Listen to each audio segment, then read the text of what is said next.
రాజకీయం, cinema, గమ్మతి ఇచ్చంత్రాలు, viral అయితున్న వీడియోలు. ఇట్లా తీరు వార్తలతోని మన మైక్ టీమ్ ముచ్చట్లయితే తయారుగున్నాయి. చలో చూసేద్దాం పాన్రి అంతకంటే మొదలు హెడ్లైన్స్.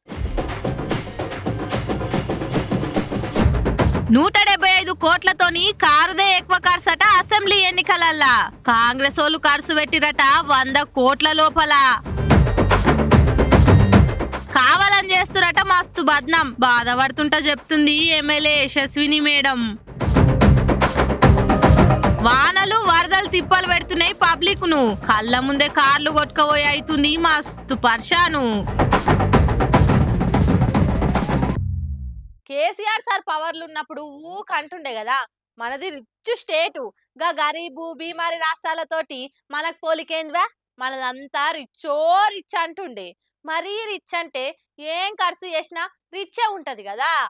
నిరుడైన తెలంగాణ అసెంబ్లీ ఎలక్షన్ల ఎవరు ఎంత ఖర్చు పెట్టిర్రో రాజకీయ పార్టీలు ఇచ్చిన కాయిదాలు కమ్మలు మర్రేసి క్యాల్కులేటర్ల లెక్కలేసి అన్ని బయట పెట్టిరు ఎలక్షన్ సంఘమోళ్ళు. ఇక దీంట్లో అందరికంటే ఎక్కువ కార్ పార్టీలే ఖర్చు చేసిరట. మొత్తం 175 కోట్లు ఖర్చు చూయించిరట. మరి ఇన్ని పైసలు ఖర్చు పెట్టిన పవర్లకైతే రాకుండా పోయిర్రు. ఇక 8 సీట్లు గెలిచిన బీజేపీలు ఏం తక్కువ లేరు. ఎంతైనా సెంట్రల్ పవర్ ఉంది కాబట్టి దానికి తగ్గట్టే ఖర్చు చేసిర్రు. ఏకంగా 117 కోట్లు ఖర్చు పెట్టిరట. వచ్చిన 8 సీట్లకు 117 కోట్లు ఖర్చు పెట్టిరంటే బీఆర్ఎస్ వాళ్ళ కంటే బీజేపీలే బాగున్నోళ్ళు ఉన్నారు కదా. కాంగ్రెస్ వాళ్ళ ముచ్చటకు వస్తే వాళ్ళ బీదరికమే కనిపించింది. ఖర్చులో కూడా ఉత్త 98 కోట్లే అయిందట కాంగ్రెస్ కు. 98 కోట్లు ఖర్చు పెట్టే పవర్లకు వచ్చిరంటే కార్ పార్టీ గాసారం గంత గడబడ అయిపోయింది అన్నట్టు. అయినా ఎలక్షన్ సంఘంలోకి పార్టీలు ఇచ్చిన లెక్కలు నమ్మి నిజమే అనుకున్నాడు అంటే దాని మించిన అజ్ఞానం ఇంకేది ఉండదని కొందరు కామెంట్లు చేయబట్టిరు. ఇప్పుడు ఎవరు నమ్మిర్రు? ఒక చట్టం తప్ప సామాన్యులు నమ్ముతారా? పార్టీ ఇచ్చిన 30-40 లక్షలతోటి ఎమ్మెల్యే అయ్యే రోజులేనా ఇవి? ఒక్కోసారి ఓటుకు 5 నుంచి 10,000 వలుకుతున్నది. మొత్తం పార్టీలు చూపించిన లెక్కలన్నీ కలిపినా కూడా ఒక ఎమ్మెల్యే గెలిచేందుకు పెట్టిన ఖర్చు కూడా కాదు. అవి గట్ల పిరమైపోయిన ఓట్లు ఇప్పుడు అని అనుకుంటారట ఈ ఉత్తుతి లెక్కలు చూసి నవ్వుకునేటోళ్ళు. పాలకుర్తి ఎమ్మెల్యే యశస్వినక్క ఏమన్నా సౌతి చంద్రుడిని చూసిందో ఏం పాడు. అరే ఏం చేసినా నిందలే వస్తున్నాయట. ఎంత మంచి పని చేసినా బద్నామే అవుతుందట. అక్క మస్తు బాధపడబట్టిందట పాపం. పుణ్యానికి పోతే పాపం చుట్టుకున్నట్టు అవుతుందట పాపము. ఉత్తగా బదనాం చేస్తున్నని బాధపడుతున్నది పాలకుర్తి ఎమ్మెల్యే యశస్వినక్క. ఉన్నటి మొన్న దేవరూపుల కాడ తెలంగాణ తల్లి విగ్రహం ఎవరు వలగొడితే అక్కనే వలగొట్టించిందని బాధ నమ్మోపిరట. ఇక నిన్న సురేష్ అనే పిల్లగాని తీసుకుపోయి ఎస్ఐ కాలు చేతులు పని చేయకుండా పొట్టు కొట్టిందట. ఏమంట ఎమ్మెల్యేని ప్రశ్నించుకుంటా సోషల్ మీడియాలో పోస్టులు వాట్సాప్ లో స్టేటస్లు పెట్టిందట. ఎమ్మెల్యే పిఏ పోలీస్ స్టేషన్ లో కూర్చొని చూస్తుంటే ఎస్ఐ గారు ఆ సురేష్ అనే పిల్లగాని గుంజుకొచ్చి లాటిలతో కుల్ల ఒడిచిందట. పాపం కాలు చేతులు నడవకుట్టయిండు ఆ పిల్లగాడు. అది కూడా నేను చేపించిన నా మీద బదనాం చేస్తురు. అసలు నాకు ఆ పిల్లగాడెవరో తెలియదు, ఆ పోస్ట్ ఏందో కూడా తెలియదని ఎమోషనల్ అయింది. ప్రతిదానికి బండలు ఎత్తేస్తున్నట్టు బాధపడుతున్నది. ఇట్లా ఎక్క చెప్తుంటే అక్కడ ఉన్న వాళ్ళు కూడా అవు నిజమే కదా అన్నట్టు తలకాయలు కూడా ఊపిర్రు. మరి తొర్రూరేసై ఏమో నేను అసలు ఆ పిల్లగాని కొట్టనే లేదు, స్టేషన్ తీసుకొచ్చి నా కుర్చీలే కూర్చోబెట్టి చాయ్ కాపీలు దాపించి మర్యాదగా పంపించిన అని అలవాటైన తీరులో చెప్పుకొచ్చిండు. ఇటు యశస్వి నాకేం తెలియదని అంటున్నది. మరి పిల్లగాని ఎందుకు కొట్టిరు, ఎవరు కొట్టిరు, కొడతప్పుడు ఎమ్మెల్యే పిఏ పోలీస్ స్టేషన్ లోనే ఎందుకున్నాడు అని అన్ని మిస్టరీగానే ఉన్నాయిగా అనుకుంటే కామెంట్లు చేయబట్టిగా ముచ్చటినోళ్ళు. వానొచ్చేనంటే వరదొస్తాది, వరదొచ్చేనంటే బురదొస్తాది. కానీ ఏం దంచి కొడుతున్నాయి వానలు. దినాం ఇంత పెరిగి ఇండ్లే చెరువులు అవుతున్నాయి. రోడ్ల మీదకి పోతే బండ్లు కొట్టుకోబోతున్నాయి. ఇక పట్నంలో ట్రాఫిక్ గురించి అయితే ఎంత చెప్పినా తక్కువనే. జర్ర 4 చినుకులు రాలితేనే ఏడి ఆడ అయిపోతాయి. ఇంకీడ మోర్లు సాపలేక నీళ్ళు ఏడ పడతాడ నిండిపోతున్నాయి. ఒక్కో జాగలో ఒక్కో తిరుగు గోసలు పడుతురు చూడు రిపబ్లిక్ ఈ వానలు చేయంగా. అబ్బా ఏం వానలు వానదేవుడి రామ్ లేకుండా అరుచుకుంటూనే ఉండుగా. జర్ర గర్విచ్చుడే కరువైంది. ఈ వానలకు పోరలని స్కూల్ దోలాలంటేనే భయం అవుతుంది. ఎందుకంటే వానలకు బయట తిప్పలు అంత ఘోరంగా ఉన్నాయి. మళ్ళా ఇగో ఇటు చూడుర్రి, ఉత్తరప్రదేశ్ లో వాన గట్టిగా కొట్టేసరికి రోడ్లు మొత్తం కాలువలయ్యి ఈ మెడికల్ కాలేజీ ప్రిన్సిపాల్ ను పేషెంట్ లెక్క స్ట్రెచ్చర్ మీద బయటకు మోసుకొచ్చిర్రు. వాన జయంగా మంచిగా ఉన్నోడు కూడా పేషెంట్లు వచ్చే స్ట్రెచ్చర్ మీద రావాల్సి వచ్చింది. ఇక ఇది ఇట్లుంటే పట్నంలో మరీ అధ్వానం. రోడ్లు మొత్తం వరదలై వారుతున్నాయి. బయట రోడ్లు నిండి ఇళ్లకు కూడా వస్తున్నాయి. చూడురి పరిస్థితి ఎట్లుందో. ఆడ ఈడ అని కాదు, ఏడ చూడు నీళ్లతోనే నిండిపోయింది పట్నం అంతా. రోడ్ల మీదకి పోయిన కార్లు అయితే బొమ్మ కార్ల లెక్కనే ఆ వరద నీళ్ళల్లో కొట్టుకోబోతున్నాయి. ఇక చిన్న బండ్లు అయితే ఎటు కొట్టుకోపోయిన సుత కనబడకుండా అవుతున్నాయి. అంత ఘోరంగా ముంచుతున్నాయి మన వానలు. కరెంట్ స్తంభాలు చెట్లు ఎప్పుడు కూలుతాయో అర్థం కాక పానాలు అరచేతిలో పెట్టుకొని వెళ్తురు పబ్లిక్ అంతా. ఎంత జల్ది అయితే అంత జల్దీ ఇండ్లకి చేరుర్రి. ఏదన్నా అక్కరకొచ్చే పని ఉంటే తప్పితే గాలి తిరుగుళ్ళు మానేసి ఇండ్లలోనే ఉండుర్రి. బ్యాగ్లలో ఓ ఛత్రి వానకోట్ మట్టుకు మరవకుర్రి. జర వానకాలం పోయేదాకా ఎంత పైలం ఉంటే అంత మంచిదని చెప్తురు వాతావరణ శాఖలు. ఇప్పుడే ఇట్లుంటే ఇంకా జోరు వానలు కొడితే ఎంతగానో ఆగమైతామో అని జంకుతుర్రు పబ్లిక్ అంతా. ఎందుకైనా మంచిది జర పైలముల్లా ఏమంటున్నాం? దేవుడు వరమిస్తే అయ్యగారు అడ్డం పడ్డాడట. గట్లనే ఉన్నది సర్కార్ పథకాల ముచ్చట.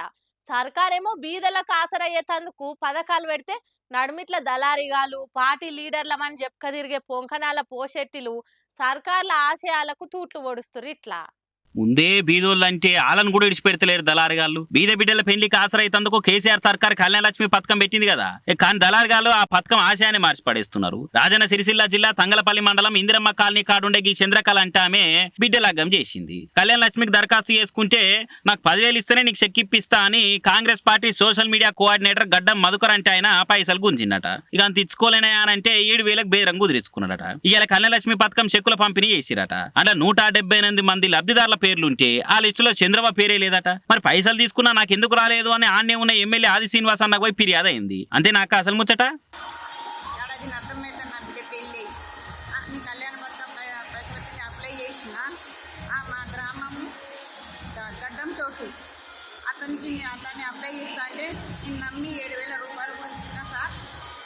ఇంకా ఇదివరకు ఏది కూడా లేదు. ఇప్పుడు అది అర్థం అయిపోతుంది. నా మనమరాలు ఇప్పుడు 7 నెలలు లగ్గమైన నా మనమరాలు 7 నెలలు అడిగినప్పుడల్లా ఇది వస్తుంది అది వస్తుంది. 2 రోజులకు చెక్ తీసుకొచ్చి ఇస్తారు ఇంటికి. నువ్వు ఎక్కడ పోయేది లేదు అమ్మ, నువ్వు ఎవరితో ఏం చెప్పట్లేదు ఇవన్నీ అన్నాడు సార్. నేను సరే నమ్మేది హోటల్లో పనిచేసి బతుకుతా sir. Seenu hotel Gowda Seenu hotel పనిచేసుకుని బతుకుతా సార్. ఆత్మహత్య అంటే ఒకటి అప్పు తీసుకొచ్చి పెళ్లి ఇచ్చి వాళ్ళు కళ్యాణ పథకం పైసల కిందనే వాళ్ళు ఇచ్చిళ్ళు మాకు 1,00,000 రూపాయలు. అవి ఇంకా రొట్టి 2 నెలకు 2,000 రూపాయలు. దయచేసి సార్ మీరు నన్ను కరుణించింది. నాకు భర్త లేడు, నా పిల్లలు 3 అమ్మాయిలు కరుణించి దయచేసి సార్. ఈ కథ అంతా తెలిసినాక సిగ్గులేదా ఆరం అధికారుగా ముసలవతాన పైసలు గుంచుతావా? ఇంకోసారి ఇట్లా చేసినావని తెలిస్తే మంచిగుంటది బిడ్డ అని వార్నింగ్ ఇచ్చి ఇడిచిపెట్టింది ఎమ్మెల్యే సీనన్న. అయినా ప్రతి జాగాలు ఇటువంటి అడ్డమైన వాళ్ళే మోపారు. ఆర్టీఓ ఆఫీస్కి పోయినా రిజిస్ట్రేషన్ ఆఫీస్కి పోయినా 7 పోయినా ఇటువంటి దళారుగాలే మోపారు. పోరి మోయలేనంత బరువెత్తుకుంటే ఏమైతది? ఎల్లంకల వాడుడే అవుతుంది. అది బండైనా మనిషి అయినా సర్కారైనా తాకత్కు మించిన బరువెత్తుకుంటే తట్టుకోని వాడుడే అవుతుంది. ఇప్పుడు కర్ణాటక ఆర్టీసీ ముచ్చట గట్లనే ఉందట. కర్ణాటక పబ్లిక్ కు జల్దిగానే గుడ్ న్యూస్ చెప్పబోతుందట అక్కడ కాంగ్రెస్ సర్కారు. రేపో మాపో బస్ కిరాయిలు పెంచేందుకు రంగం సిద్ధం చేసిరని అంటున్నారు. ఇప్పటికే సంస్థకు మస్తు లాస్ వస్తుందట. డీజిల్ మందం కూడా పైసలు వెళ్తలేవట. నెల తిరిగే వరకు జీతాలకు కూడా తిప్పలే అవుతుందట. ఇట్లయితే కుదరదిగా బస్ కిరాయిలు పెంచకుంటే బస్సు కదులుడు కష్టమని తెలిసిరట. ఆ పెంపు కూడా 10 పైసలు 20 పైసలు కాదు, ఇప్పుడున్న కిరాయిల మీద 15 నుంచి 20% వరకు పెంచుతామని ఇషారం చేస్తున్నారట. అంటే కర్ణాటక బస్ కిరాయిలు ఇప్పుడు అక్కడ పబ్లిక్ గుదిబండ్ల లెక్కనే మారబోతున్నాయి. ఇక మహిళలకు ఫ్రీ బస్సులు చేయబట్టి ఆర్టీసీ బస్సులో ఎన్నడెక్కన జనం ఎక్కుతున్నారు. సంస్థకు మస్తు లాభాలు వస్తున్నాయి, జీడిపి కూడా పెరుగుతుంది అని తెలంగాణ ఆర్టీసీ వాళ్ళు చెప్తున్నారు.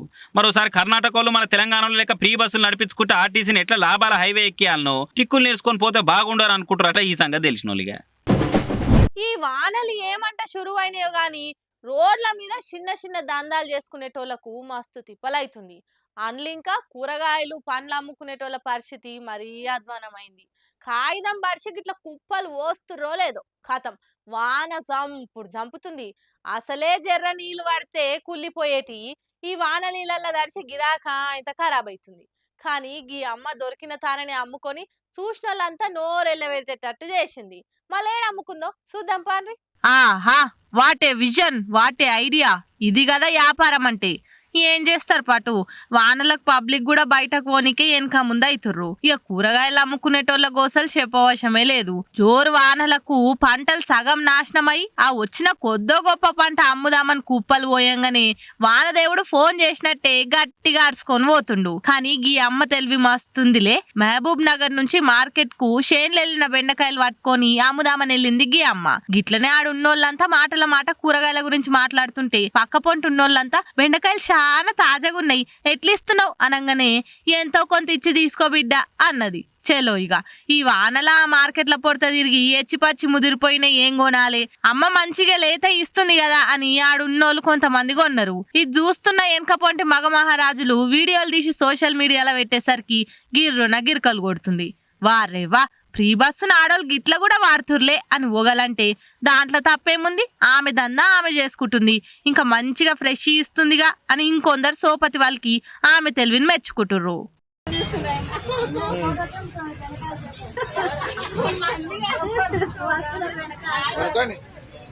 కూరగాయలు బస్సులో కూడా అమ్ముతున్నారు, రాడేళ్ళు అంటే తిరిగి బస్సులో కూడా అమ్ముతున్నారు.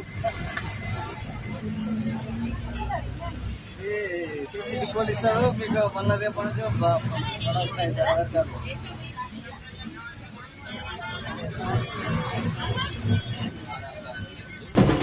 ఫోర్ డి ఎఫెక్ట్ అని ఉంటది తెలుసు కదా. సినిమాలా షిన్కులు వస్తే టాకీస్ లో కూర్చున్న మన మీద కూడా షిన్కులు పడుతుంటాయి. ఏ కారో బండో లోయలకు పోతుంటే జనాలు కూర్చున్న సీట్లు కూడా ముందుకు పోతుంటాయి. ఫైట్ సీన్లు వస్తే కిందికి మీదికి అవుతుంటాయి. అన్ని మన కండ్ల ముంగట్నే అవుతున్నట్టు మనం సీన్ జరుగుతున్న జాగల్నే ఉన్నట్టు కొడుతుంటది. అగో గసొంటి ఎఫెక్ట్ తోనే జనాలకు సినిమా చూయించిర్రు. కానీ ఈ ఎఫెక్ట్ టాకీస్ వాళ్ళు ప్లాన్ చేసింది కాదు, వానదేవుడు ప్లాన్ చేసింది. ఆదివారం కదా అట్లా ఇంటోళ్ళందరం కలిసి కల్కి సినిమా చూద్దామని మధ్యాహ్నం అయితే చికెన్ బగారా తిని పండుకొని లేచి ముఖం కడిగి కొందరు పంజాగుట్ట పీవీఆర్ లకు పోతే ఆడ షిన్కులు పడడు చాలైందట. షిన్కులు పడుతున్నాయి 4D ఎఫెక్టా? మనం మామూలు టికెటేగా బుక్ చేసింది.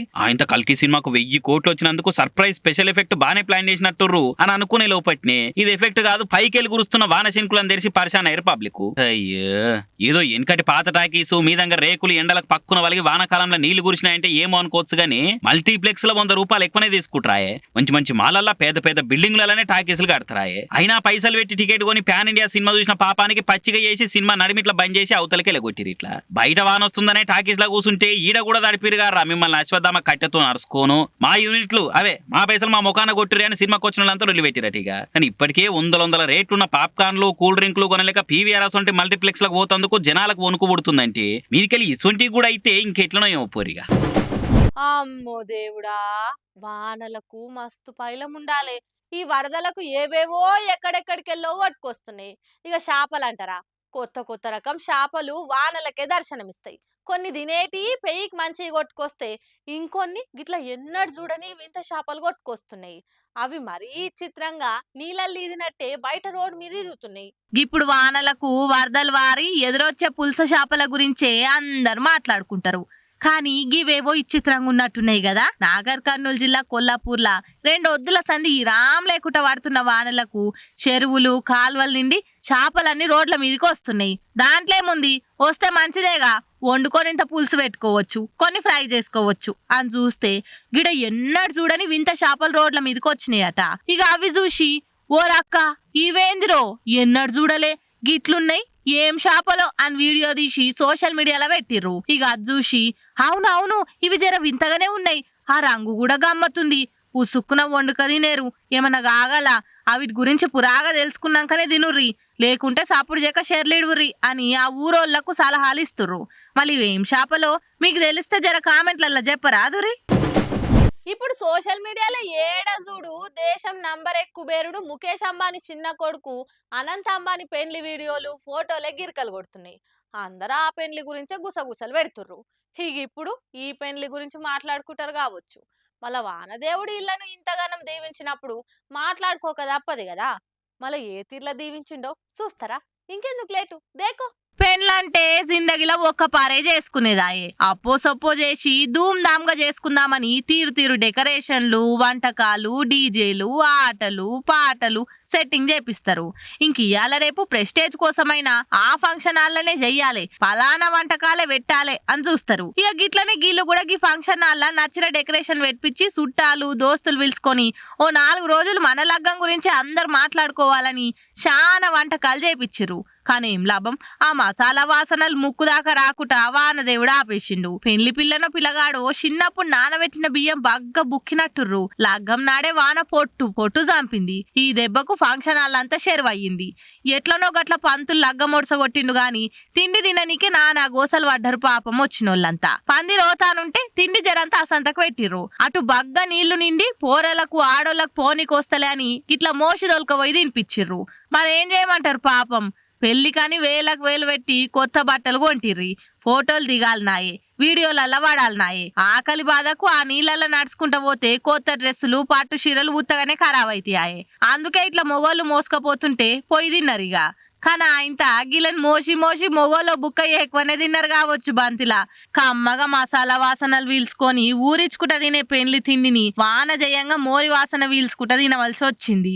ఊకే నన్ను వస్తేమి ఇంకో పారి వానలు ఏ పెండ్లికి పోవద్దు అనుకుంటా నెత్తి కొట్టుకుంటుర్రు ఈ పెండ్లికి పోయినోళ్ళంతా. చూసిరాన్లా నేను పట్టుకొచ్చిన ముచ్చట్లు ఎట్లున్నాయో ఇంకిన్ని ముచ్చట్లతోటి మళ్ళా కలుద్దాం. అప్పటిదాకా చూస్తూనే ఉండరు మైక్ టీవీ ముచ్చట్లు.